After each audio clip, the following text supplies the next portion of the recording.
As the drought stretched on, it became clear that short-term adjustments would not be enough.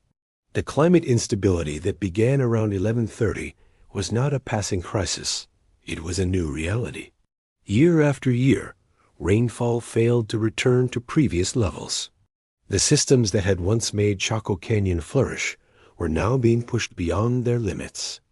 The ancestral Puebloans faced a choice that few societies are prepared to confront: **adapt radically, or disappear**.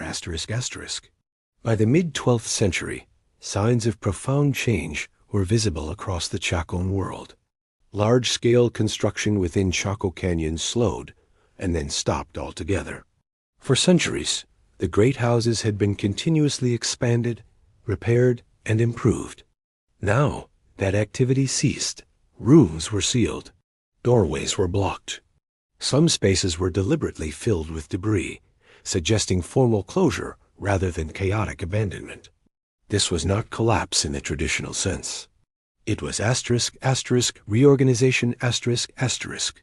Archaeological evidence points to a gradual shift of regional importance away from Chaco Canyon itself. To the north, along the Animas River, construction activity increased at a site now known as **Asterians**. Unlike Chaco, this location offered reliable surface water, fertile soils, and a more stable agricultural base.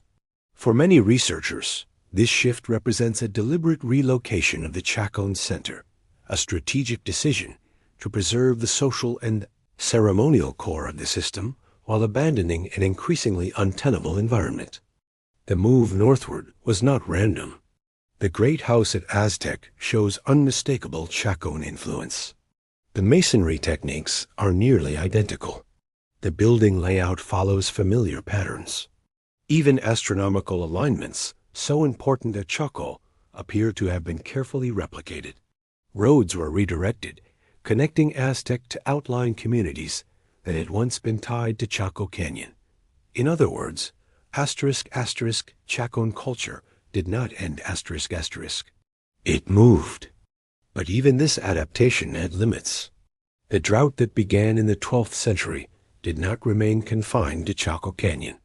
By the late 1200s, the entire Four Corners region was gripped by one of the most severe droughts in North American history.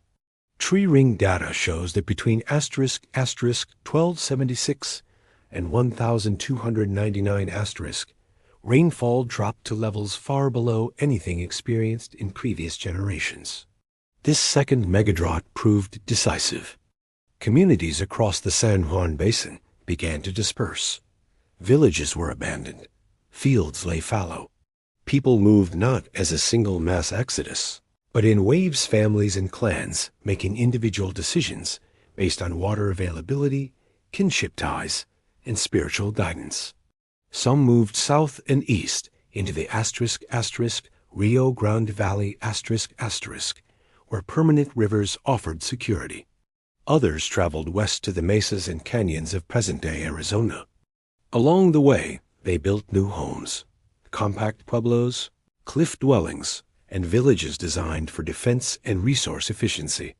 The famous cliff dwellings of Mesa Verde often mistakenly seen as the peak of ancestral Puebloan civilization, are better understood as part of this adaptation. Built during a time of scarcity and tension, they reflect a society responding to environmental stress, population movement, and competition for resources. This period was not without conflict. Archaeological evidence suggests increased violence in some regions' fortified settlements, skeletal trauma, and signs of social strain. As populations shifted into new territories, tensions inevitably arose.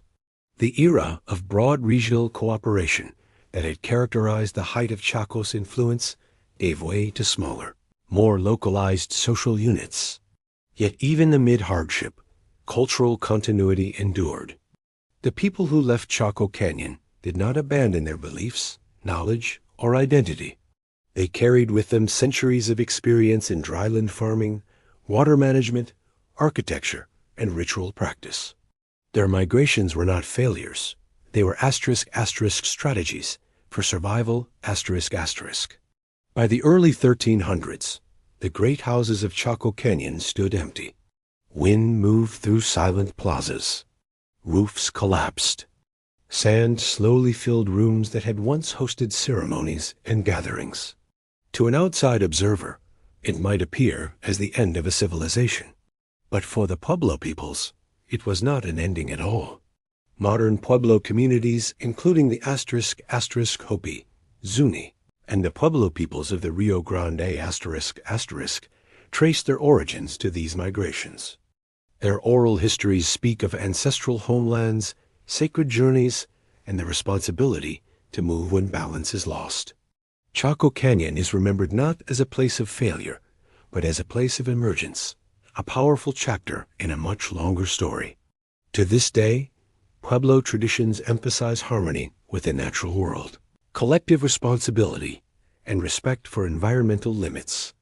These values were forged through centuries of adaptation to a challenging landscape.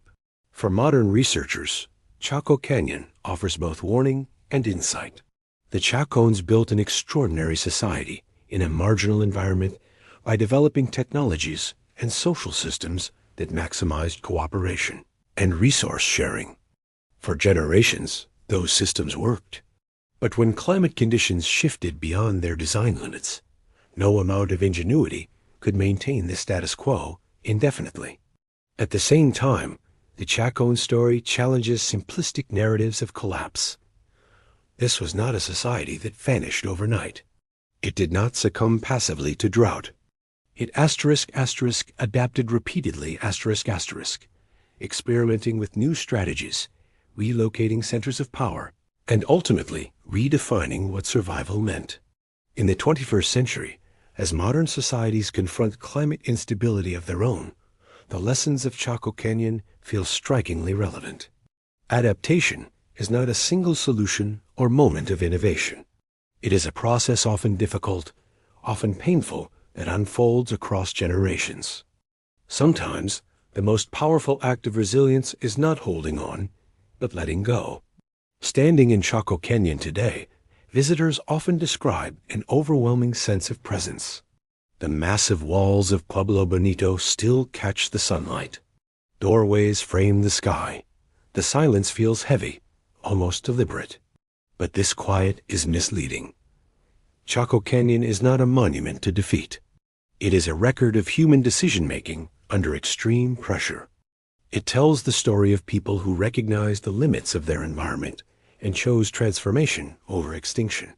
The great houses may have fallen silent, but the culture that built them did not disappear with the rain.